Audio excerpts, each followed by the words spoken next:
Mint látják, teljesen megtelt a budapesti Városháza előtti tér a budapesti büszkeség menetre, amelyet az önkormányzat szervez, és amelyet a magyar rendőrség nem engedélyezett illegálisnak minősített, így ez a rengeteg ember most súlyos bírságokkal néz szembe.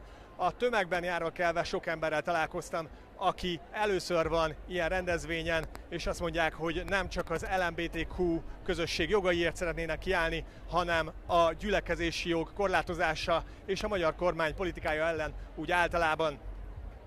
De nem csak bírságokkal kell szembenézniük, mert a rendőrség ezt a rendezvényt ugyan nem engedélyezte, de egyes szélsőjobboldali pártok rendezvényeit engedélyezte a menet útjában. Tanács Gábor, Euronews, Budapest.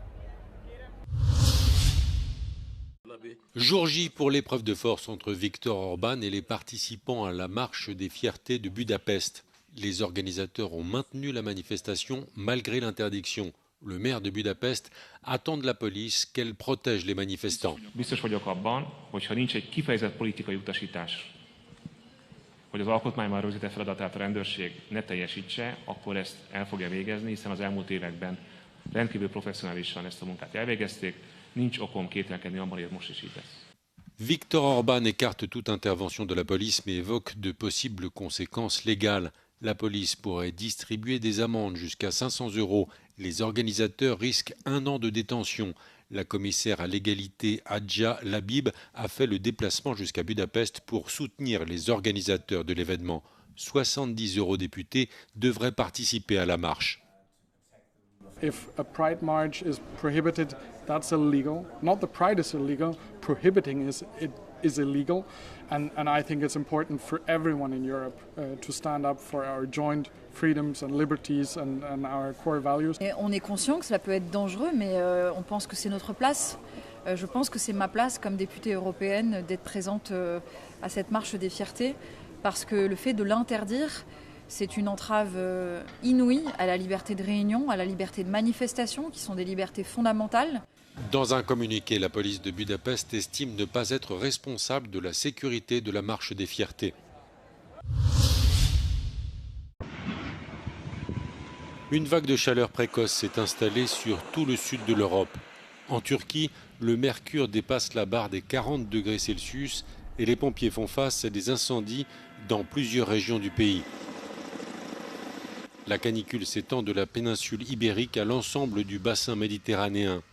En France, la chaleur devrait se maintenir jusqu'en début de semaine. Et au Portugal, Lisbonne s'attend à des pics de 42 degrés et à un risque d'incendie maximum.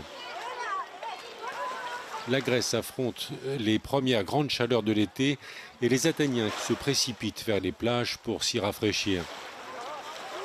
Les prévisions météorologiques annoncent une baisse des températures à la fin du week-end. Une vingtaine de villes italiennes, dont Rome et Venise, sont placées en alerte chaleur. Dès la fin du mois de mai, les pompiers italiens ont commencé à s'entraîner à lutter contre les incendies de l'été. En 2024, l'Italie a enregistré 2400 feux de forêt importants.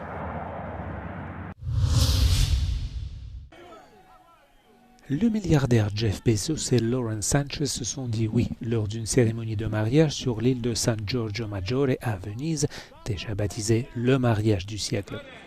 Des dizaines de jets privés ont afflué vers les aéroports de Venise et des yachts ont emprunté les voies navigables de la Sérénissime à mesure que les invités arrivaient pour la cérémonie. Des célébrités, dont des membres de la famille Kardashian et Oprah Winfrey, étaient à Venise pour assister aux festivités. Le mariage a divisé la ville italienne. Certains militants dénonçaient l'exploitation de Venise par Bezos, tandis que les habitants ordinaires souffrent du surtourisme, du coût élevé des logements et de la menace constante d'inondations provoquées par le climat. Cependant, le gouverneur régional Luca Zaia a fermement défendu le mariage comme un avantage économique et de réputation pour Venise. Selon lui, la cérémonie pourrait rapporter à la ville adriatique entre 40 et 48 millions d'euros.